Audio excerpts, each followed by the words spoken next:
لا شكر على واجب. احنا خدمنا الثورة في قلب ورم، خدمناها بنزاهة.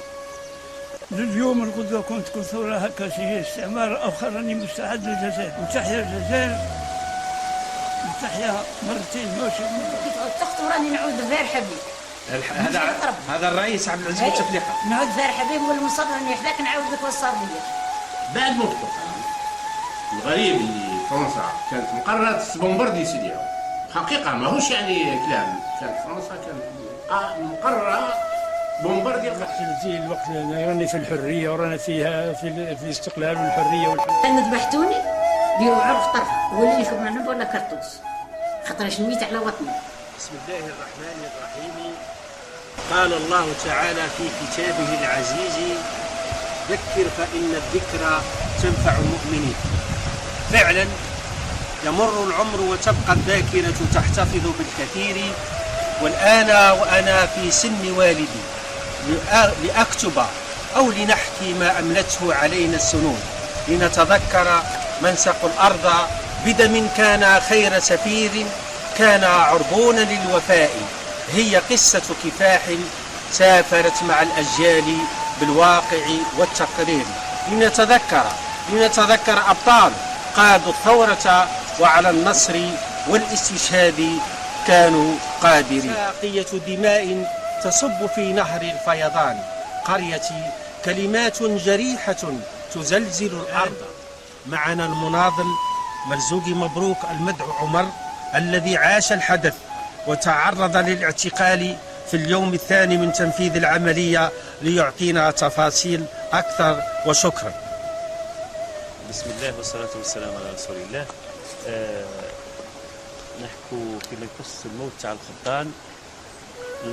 جالس القبطان لافارد كابيتان لافارد جاي لهيه ورايح القرانه لهنايا تاع مدايرينها في المدرسه لهنا. عندما المجاهدين كانوا هذا كل كان حي ها، وكان توته هنا هالبلاصه يقولها توته والاخر هذا والساقيه هذه وهذيك معمرين ديس. جماعه جاوا لهنا حسب الشيء اللي سمعناه يقولوا جماعه المجموعه اللي قتلت القبطان جاوا لهنا يسموا فيه جايب هذه بلاجيب. عندما وصل لهنا كانت عين هنا تاع فوتان بيبليك نصبوا كمين هما نصب كابين تاع المجاهدين هنايا. المجاهدين المجموعه شافوا لاجيب جايه فيها كابيتان لابيرد، تيراو عليه نضرب لاجيب دخلت فيه واحد العين هنا في فونتان بيبليك هذيك اللي يدوروها بكري تسقي بالماء. كي دخلت فيه ولوا هما بعد ما قتلوه مشاو راحوا تهربوا كما يقولوا. هذه هي المدرسة القديمة اللي بنيت في 1887 ومن هي وهنا سي الاكستنسيون هنا زيادة المدرسة هذه. والدار تاع القبطان اللي كان مروح له هو يجي القبطان بعد هذا اللي قتلوه يسكن هنا، عنده دار محسوب محافظين عليه من الناحية الأمنية، يسكن هنايا. هنا هذا كل جازارنا هذه ولا جازارنا. سي عمر ما حسب كلامك باللي هذا المدرسة حولت أثناء الاستعمار الفرنسي حولها إلى ثكنة عسكرية، ومنزل المعلمين حوله إلى سكن خاص به بالقبطان. هذا من ناحيه الامنيه يجي يدير في لاصاص اللي العمل تاعو في لاصاص. هو كابيتان دو ساس. ايوه كابيتان. اخذ النقيب فرانسي لابيرد يرسم خطته وينفذها باتقان لكسب ود اهل القريه، مبديا لهم نوع من الاحترام وكانه يطلب منهم المؤانسه. يركب على جواده المفضل له مرتديا بزته العسكرية، ويلقي التحية على الجالسين والمارة. والواقع هو مليء بالوحشية والغطرسة، وهو السلوك الذي كان يهدف من ورائه معرفة خلايا الثورة للقضاء عليها، فاتخذ قرار بالتخلص منه وتصفيته. كلفت مجموعة من أعضاء جيش التحرير الوطني الجزائري وعلى رأسهم الشهيد القائد مسعودي مصطفى وجغلول أحمد المدعو أحمد العبري ويحياوي عبد الحفيظ والجلال العربي وبحرار أحمد، ورسمت الخطة عن كيفية تصفيته، واتصلوا بالمسببين الذين ساعدوهم على تحديد المكان الاستراتيجي.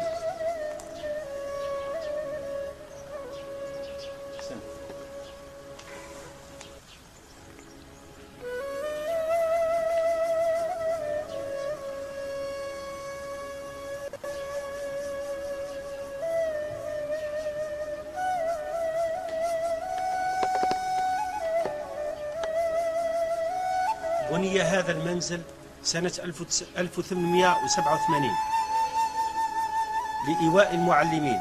بعد اندلاع الثورة التحريرية المباركة اختاره النقيب الفرنسي لابيرغ مسكنا إليه ولزوجته. أما الأقسام المدرسية التابعة لهذا المنزل حولت إلى ثكنة عسكرية ومعتقل للتعذيب والقتل ودفن الشهداء بالمساحة القريبة والتي كانت تسمى في السابق بثكنة الكوبانية. الآن ندخل إلى هذا المنزل الذي كان يقيم فيه النقيب الفرنسي لابيرغ.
كان هنا يسكن بريك الجيلاني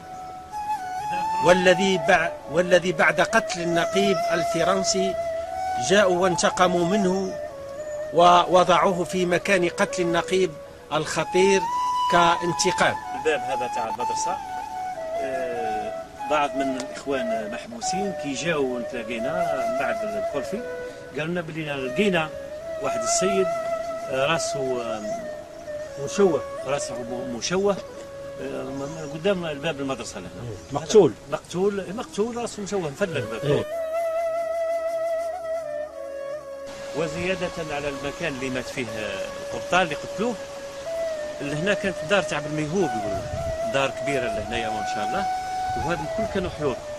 اللي هنايا سعينا باش نحوه، رزينا الدار هذيك دقة واحدة ببالا وبيوش وغيرها، بأمر من الضباط من العسكر اللي راهم يعسوا فينا الفرنسيس، وطيحنا الدار هذيك. على اخر بنا نتاعها، والهنا الكل كانوا حيوط ثاني طيحوهم باش محسوب الشيء اللي يقرب لهم لهيه ما يظل الديار وكذا ما يزيدش يديروا لهم كومبيسكات اخرى. يهز التراب حيث عليه المدار عليه الفراغ كما يقولوا. طاح على السيد، هزينا ديجاجينا عليه التراب وكذا، هزينا حطينا عليه نص ساعه كامله وحنا نستنوا باش يدوه للطبيب الفرملي، حتى في الاخير جابوا كريوله ولحوا فيها وقالوا علينا. بعد استشهد.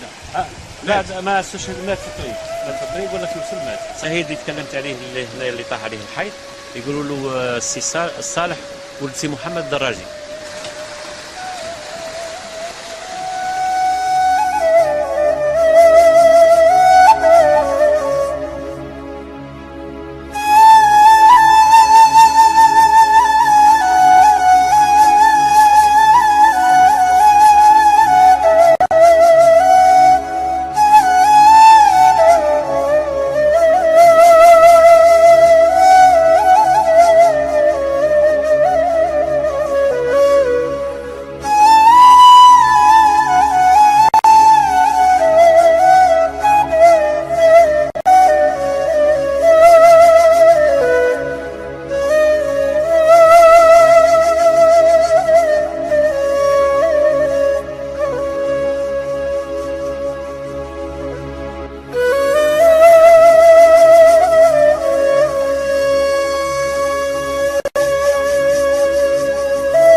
زوج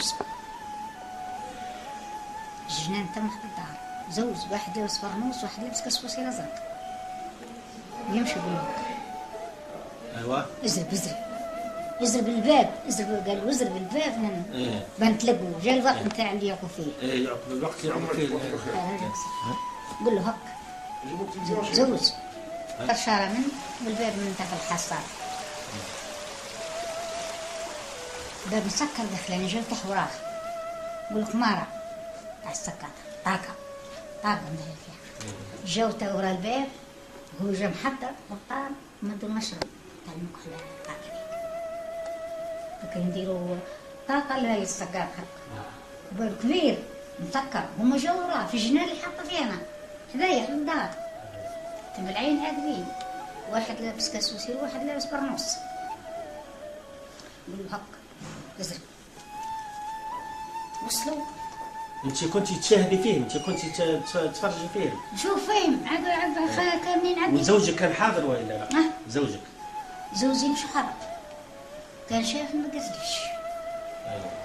العشية كي جاو كمنوا شاف وما قاليش، مبصح لما تكلم بالراديو كان يحج بشكا غفة نتاع حشيش وجا خش الدار. هذا بعد ما سمعتوا اطلاق النار؟ مازالت النار مازالت. هو كمنوا، هو جا عاقب القطان مهود الكولي وحده لواحد ربي صب بروحه. ايوه جا واحد الباب اللي حاطه فيه انا، الجنان اللي حاطه فيه انا الباب بعد جا من داخل، هو جا مهود تلاقوه نديروا المشرب نتاع المكحله تاع السكر تاع الباب، محلوش الباب محلوش، كاينه طاقه هذا الباب مد عليه المكحله تلقوه. هو جا محضر بالكوليج والبارود خدم فيه البارود، وخرت الطاكسي كسرت العين تاع الشرشاره لحدا دار الشيخ. هي عين الشرشاره لاصقه في جنان دار الشيخ. لا جنان بحجر في الحيط بعد لاصقه في الحيط. هو جا محضر مقبل طول ديريكت للحضره وضربوه وخر الطاكسي فيه كسرت العين، والعين لاصقه في جنان بحجر عين الشرشاره يقولوا في الدوره هذيك نتاع دار الشيخ تاع الطوب الدوره هذيك دوره بعد عاد يدار هكا. ايوه عاد يحضر بارود يخدم فيه من الباب اللي حاطه فيه انا. طاح ما ثم. ايوه بخرت فيه وحده يصوب ما عمل حتى شيء. ايوه يطاح ضرب الليل ضرب المهوب هربوا. المهوب سعد مجيد ومصطفى ومجيد هذوك الصغار، كان عبد الله كان جيلاني كان علي كان محمد كانوا كل عائله كامله. ايوه في ليلتها هربوا من سبب الكل. واحنا خلصنا نا وليداتهم ولا بيتي خلصنا مقاريب خلصنا بارود خدم خلصنا قولوا رقدنا شوي والعسة نتاع السالقة نتاع القبطان جات خاشت لي الليل. القبطان يسكن في الكوليج في الدار في الكوليج والعسة عليه سالقان. ايوه روح ما كانش معه العطر سالقان. هو يسكن في الكوليج والسالقان في السطح عساس عليه. ايوه من نهاره عنده عساس عليه السالقان من نهاره وحوس يولي يعسل عليه. قلتي بعد ما طلقوا النار وقتلوه جاوك العسكر دخلوا لك للدار بعد ما ضربوه. بعد ما ضربوه خنسنا احنا في دويرتنا ضرب الليل. ايوه كي خنسنا في دويرتنا نط الطفيله عندي محمد صغير والطفيله هي نط قالت لي أم اعطني وحدات، قلت لها نردي علينا. وقداش كان في عمر هذاك الوقت؟ 3 سنين. 3 سنوات. ايوه 3 سنين. والطفيل 6 شهور محمد برك. ايوه قالت لي أم اعطني وحدات، قلت لها ردي علينا. قال لي نوض نجيب البنت. نار لا يرحم الشهيد مرحبا. هي نار لا يرحم. ولمبة شعلت في الدار سالقان جا خش لبدوا المرة الأولى كي ضرب القبطان لبدوا هفتوا ما داروش ما جاوش وانا جات قوة كبيرة ولا عدد قليل يعني؟ سالقان جاو 3 ولا 4 درك ما جاوش ياسر. 4 درك جاو. ايوه ما جاوش ياسر. العسة اللي عنده برك العسة الحراس اللي عنده مازال ما جاش خير الآخر. ايوه كي جا هو جاب الوحدات البنت وجا لمبة شعلت الدار. يا أخي بكري إحنا ناس برا دويرة في دويرة برا في الجنة ما كان. خشوا فرقتوا ما واش نقول لكم يا وليداتي، حتى عراج أنا قتلتهم بالكوا فرقتوا هزوا فرقتوا عروا عليه. قالوا هات كارت، مدلوا كارت عقبوا راحوا خرجوا. ما ادوهش. خطبة وتمثيل لقتل النقيب الفرنسي الشهيد مسعود مصطفى بيده المصير. ليلتها انتقم العدو عشرات، أعدمت بالرشاش واعتقل الكثير. رحمن محمد بدمه دخل التاريخ، باستشهاد الوافي محمد وقع التقرير. صباحا جمع أبناء البلدة، ضرب إهانات في سوق الغدير. غدير من بقايا ماء المطر، وغدير من الدماء في سوق الغدير. غدير من بقايا ماء المطر، وغدير من الدماء في سوق الغدير. عائلات تشردت غادرت جريد النخيل ولباس الحرير. هلع رعب قتل هتك للأعراض، ترتكب ليلا بيد جبان حقير. مذابح بشرية أرواح تستأصل، ترحل يوميا من تراب الغدير. أبواب المنازل تفتح ليلا، إعطاء الأوامر بقتل البغال والحمير. الشهيد القطار علي قاطع السنين، أعلن الرفض وعزم على التغيير. موت النقيب الخطير له تأثير، الرجال ماتوا وأولادهم تفترس الحسير. سائح مداني عن شجرة الرمان غير بعيد، رأسه مشوه لفظ نفسه الأخير. روح عبد المالك رمي بالرصاص في رأسه وهو طفل صغير. أمام جده أردوه صريحا، فقد بصره أضحى ضرير. مسعود محمد وعلي والأخضر ومحمود اختاروا قصاص وجهة جبهة التحرير.